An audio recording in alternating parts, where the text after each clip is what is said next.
សួស្តីអ្នកទាំងអស់គ្នា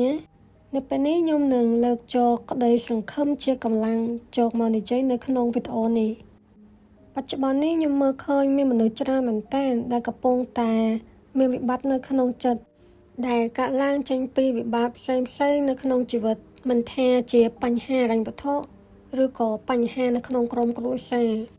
ប៉ុន្តែថាយើងអាចគិតពីបញ្ហាបានទេនៅក្នុងជីវិតរបស់យើងម្នាក់អ្នកណាក៏មានបញ្ហារបស់ខ្លួនឯងដែរ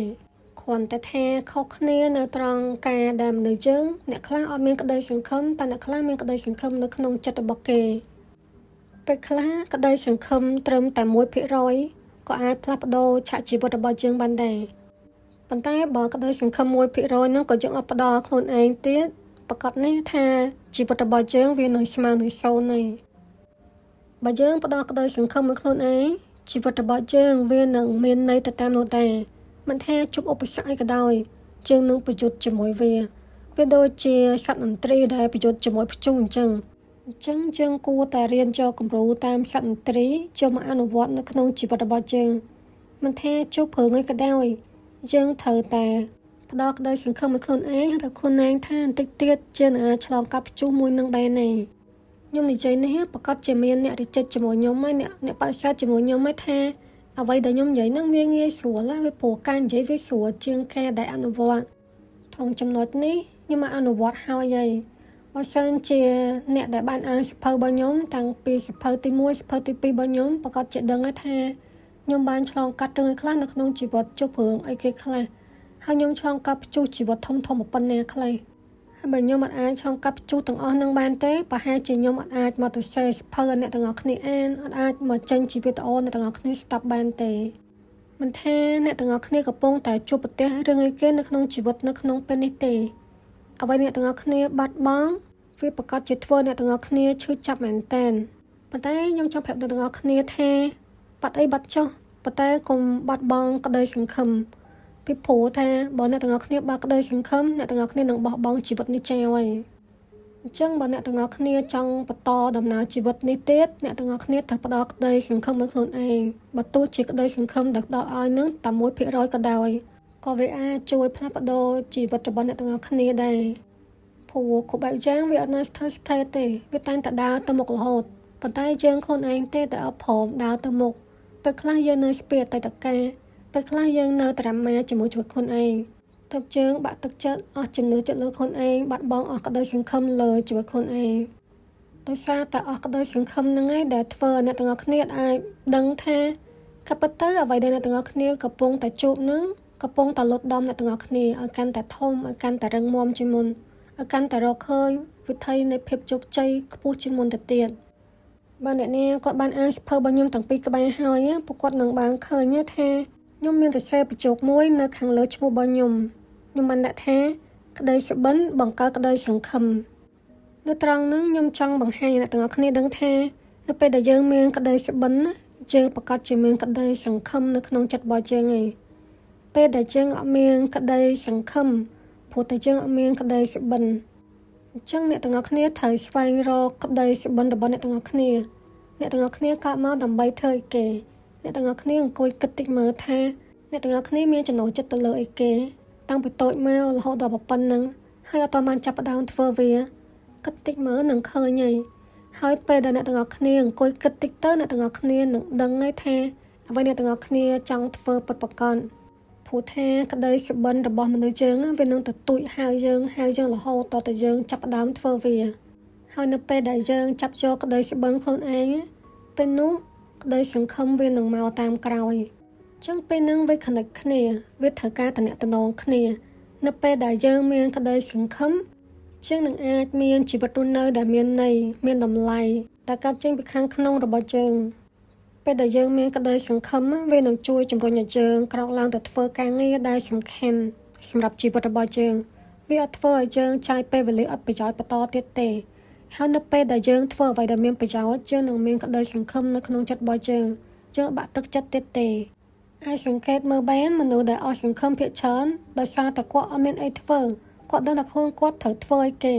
ហើយគាត់ត្រូវរងការស្ដីបន្ទោសពីអ្នកដទៃថាគាត់ជាមនុស្សដែលអត់ប្រយោជន៍អញ្ចឹងគាត់ក៏ស្ដាប់តាមសំឡេងរបស់គេហើយ យកមកធ្វើឲ្យខ្លួនឯងទៅជាមនុស្សអត់ប្រយោជន៍មែនតើតែក៏ពិតទៅមនុស្សយើងគ្រប់គ្នាសុទ្ធតែមានសក្តានុពលនៅក្នុងខ្លួនខ្លាំងមែនតើតែដោយសារតែមនុស្សយើងមួយចំនួនក៏អត់បានដឹងថាក្នុងខ្លួនរបស់គាត់មានសមត្ថភាពទៅធ្វើឲ្យគេទៅគាត់បដ ாய் ឲ្យគាត់យកពេលវេលាទៅធ្វើរឿងអត់ប្រយោជន៍ជាច្រើនហើយអ្នកដទៃមើលឃើញគាត់ជាមនុស្សដែលតនេជាមនុស្សដែលអត់ប្រយោជន៍ក៏បន្ទោសគាត់ក៏វាតម្លៃមកថាគាត់ជាមនុស្សដែលអត់កំណើតអញ្ចឹងទៅតែធិតពិតទៅមនុស្សយើងកុំទៅស្ដាប់សម្ដីរបស់អ្នកដទៃច្រើនពេកនៅពេលដែលយើងស្ដាប់សម្ដីគេច្រើនពេកវាធ្វើឲ្យយើងទៅជាមនុស្សដែលដូចអ្វីដែលគេនិយាយអញ្ចឹងបើយើងចង់ផ្លាស់ប្ដូរខ្លួនឯងមែនណាយើងគួរតែស្ដាប់សម្លេងបេះដូងរបស់ខ្លួនឯងពេលដែលយើងស្ដាប់សម្លេងបេះដូងខ្លួនឯងយើងនឹងមានក្តីសង្ឃឹមនៅក្នុងចិត្តរបស់យើងវាល្អជាងដែលយើងទៅស្ដាប់សម្លេងអវិជ្ជមានរបស់អ្នកដទៃហើយយកមកបំផ្លាញជីវិតខ្លួនឯងទៅតាមអ្វីដែលគេនិយាយតេះដៀមកលើជើងនឹងហើយមួយទៀតកុំចូលចិត្តធ្វើខ្លួនជាមនុស្សដែលឲ្យគេងាយមើលឃើញពេកងាយដឹងថាយើងជាមនុស្សដែលរបៀបម៉េចនៅពេលដែលយើងជាមនុស្សដែលគេងាយមើលខាងពេកគេនឹងមើលងាយជើងថងនេះខ្ញុំចង់មានន័យថានៅពេលដែលមនុស្សជើងគេមើលងាយបានវាស្ថិតនៅលើចរិតរបស់យើងពេលខ្លះយើងនិយាយបបាច់បបអត់ប្រយោជន៍ច្រើនពេកហើយពេលខ្លះយើងទៅជួយគេដោយគេមិនបានពឹងពាក់លើយើងហើយពេលខ្លះយើងតនេខ្លាំងពេកអត់ដឹងត្រូវទៅធ្វើអីទេគិតតែពីលេងទូរស័ព្ទឬក៏ទៅធ្វើអ្វីដែលអត់ប្រយោជន៍អញ្ចឹងយើងក៏ទទួលបានអ្វីដែលអត់ប្រយោជន៍នឹងដែរហើយនៅពេលដែលយើងដាក់អ្វីដែលអត់ប្រយោជន៍នៅក្នុងជីវិតរបស់យើងច្រើនយើងនឹងបាក់ទឹកចិត្តអត់មានក្តីសង្ឃឹមអត់អាចទៅធ្វើអ្វីបន្តទៀតបានដែលអត់មានប្រយោជន៍បានទេពីមួយថ្ងៃទៅមួយថ្ងៃបើសិនជាយើងមានទម្លាប់មួយដែលធ្វើអ្វីដែលដដែលអត់ព្រមផ្លាស់ប្ដូរអត់ព្រមអភិវឌ្ឍខ្លួនឯងប្រកបណាស់ថាយើងនឹងធ្លាក់ចូលទៅក្នុងអវិបត្តិនៃការដែលអត់សង្ឃឹមហ្នឹងឯងតែកុំទាន់អស់សង្ឃឹមដរាបណាតែហើមយើងនៅតែមានដកប្រកបណាស់ថាជីវិតរបស់យើងនឹងអាចផ្លាស់ប្ដូរបានបើសិនជាយើងមានឆន្ទៈនៅក្នុងការផ្លាស់ប្ដូរជីវិតខ្លួនឯងពិតមែនកុំទាន់អស់សង្ឃឹមពេលដែលធ្វើអីក៏ទាន់បានជោគជ័យខ្ញុំដឹងថាមនុស្សភាគច្រើនដែលបាក់ទឹកចិត្តនិងអស់សង្ឃឹមហ្នឹងវាកើតឡើងពីកត្តាដែលខ្លួនឯងធ្លាប់ទទួលបានជោគជ័យធ្លាប់ទទួលបានអាការដែលគេទទួលស្គាល់ថាយើងជាមនុស្សដែល perfect ជាមនុស្សដែលល្អម្នាក់បែរជាឥឡូវអត់អាចទទួលបានរឿងហ្នឹងបន្តទៀតអញ្ចឹងក៏ធ្វើឲ្យខ្លួនឯងបាក់ទឹកចិត្តដោយសារតែខ្លួនឯងធ្លាក់ខ្លួនអត់ដូចពីមុនទៀតដល់ពេលអញ្ចឹងទៅវាធ្វើឲ្យរងសម្ពាធផ្លូវចិត្តទៅជាអស់សង្ឃឹមលែងចង់ស្ដារជីវិតខ្លួនឯងឡើងវិញក៏ចិត្តតែបដ ாய் ឲ្យខ្លួនឯងធ្វើអ្វីដែលខុស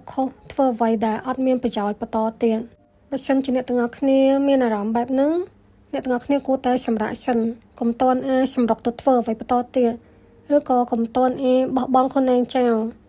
បោះបង់ខ្លួនឯងចោលហ្នឹងមិនបោះបង់ខ្លួនឯងចោលហ្នឹងគឺយកពេលវេលាទៅលេងទូរស័ព្ទយកពេលវេលាទៅធ្វើរឿងអត់ប្រយោជន៍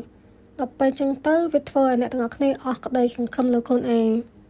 ចឹងក្នុងចំណុចនេះខ្ញុំចង់ឲ្យអ្នកទាំងអស់គ្នាត្រឡប់មកមើលថាផ្លូវចិត្តរបស់ខ្លួនឯង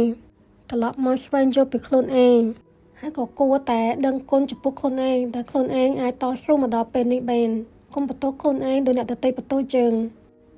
ហើយក៏កុំបដ ாய் ឲ្យខ្លួនឯងធ្លាក់ចូលទៅក្នុងភាពអស់សង្ឃឹមបន្តទៀតត្រូវតែព្យាយាមស្វែងរកកំហុសឲ្យឃើញថាមូលហេតុអីបានយើងធ្លាក់ចុះមូលហេតុអីបានធ្វើឲ្យយើងធ្លាក់មកដល់ចំណុចនេះបានស្វែងរកវាមិនមែនឲ្យយើងឈឺចាប់ទេប៉ុន្តែឲ្យយើងទុកជាមេរៀនកុំឲ្យថ្ងៃក្រោយយើងជួបរឿងនឹងបន្តទៀតព្រោះបបពិសោធន៍ដែលយើងធ្លាប់ជួបវាសិតតែជាមេរៀនទាំងអស់គ្រាន់តែពេលខ្លះដោយសារតែយើងអស់សង្ឃឹមយើងបាក់ទឹកចិត្តពេក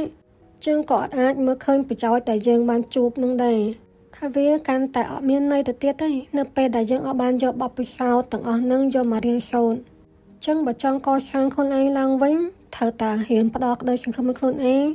ចាប់ផ្ដើមមើលថាសុខភាពផ្លូវចិត្តរបស់ខ្លួនឯងចាប់ផ្ដើមផ្ដោតឱកាសខ្លួនឯងបានធ្វើអ្វីដែលខ្លួនឯងចង់ធ្វើកុំតន់គិតរឿងលុយប៉ុន្តែត្រូវតែសម្អាតផ្លូវចិត្តខ្លួនឯងជាមុនសិនព្រោះបញ្ហាភាគច្រើនវាកើតឡើងមកពីផ្លូវចិត្តបើផ្លូវចិត្តរបស់យើងមានបញ្ហាហើយយើងធ្វើអីក៏បរាជ័យដែរប៉ុន្តែនៅពេលដែលយើងអាចសម្អាតផ្លូវចិត្តរបស់យើងហើយផ្លូវចិត្តរបស់យើងរឹងមាំពេលយើងទៅធ្វើអីវាក៏មានកម្លាំងទៅតាមនឹងដែរឥឡូវខ្ញុំមកសរុបនៅអ្វីដែលជាចំណុចសំខាន់នៅក្នុងវីដេអូនេះកូនបានជាកំណត់ឲ្យអ្នកទាំងអស់គ្នាអាចយកទៅច្នៃនៅក្នុងជីវិតរបស់អ្នកទាំងអស់គ្នាបាននៅក្នុងវីដេអូនេះមានចំណុចសំខាន់ចំនួន3ទី1ផ្ដល់ក្តីសង្ឃឹម 1% ហើយនៅក្នុងនោះក៏វាមានចំណុចតូច2ដែរចំណុចទី1 ផ្ដល់ក្តីសង្ឃឹមឲ្យខ្លួនឯងជីវិតនឹងមានន័យចំណុចទី2បាត់អ្វីបាត់ចុះសូមកុំបាត់បង់ក្តីសង្ឃឹមចំណុចសំខាន់ទី2ក្តីសុបិនបង្កើតក្តីសង្ឃឹមហើយនៅក្នុងនោះក៏វាមានចំណុចតូចពីរដែរចំណុចទី1គ្មានក្តីសង្ឃឹមព្រោះគ្មានក្តីសុបិនចំណុចទី2មានក្តីសង្ឃឹមនឹងជួយជំរុញឲ្យយើងក្រោកទៅធ្វើការងារដែលសំខាន់សម្រាប់ជីវិតយើងចំណុចសំខាន់ទី3កុំតន់អស់សង្ឃឹមដរាបណាដង្ហើមនៅតែដកហើយនៅក្នុងនោះមានចំណុច2តូចដែរចំណុចទី1កុំតន់អស់សង្ឃឹមពេលធ្វើអ្វីមិនទាន់ជោគជ័យនិងចំណុចទី2កុំបណ្ដោយឲ្យខ្លួនឯងធ្លាក់ចូលទៅក្នុងភាពអស់សង្ឃឹមខ្ញុំសង្ឃឹមថាវីដេអូមួយនេះនឹងជួយជាប្រយោជន៍ដល់អ្នកទាំងអស់គ្នាឲ្យក្រោកឈរឡើងវិញសាជាថ្មីបានអរគុណដែលបានស្ដាប់វីដេអូនេះតាំងពីដើមរហូតដល់ពេលនេះ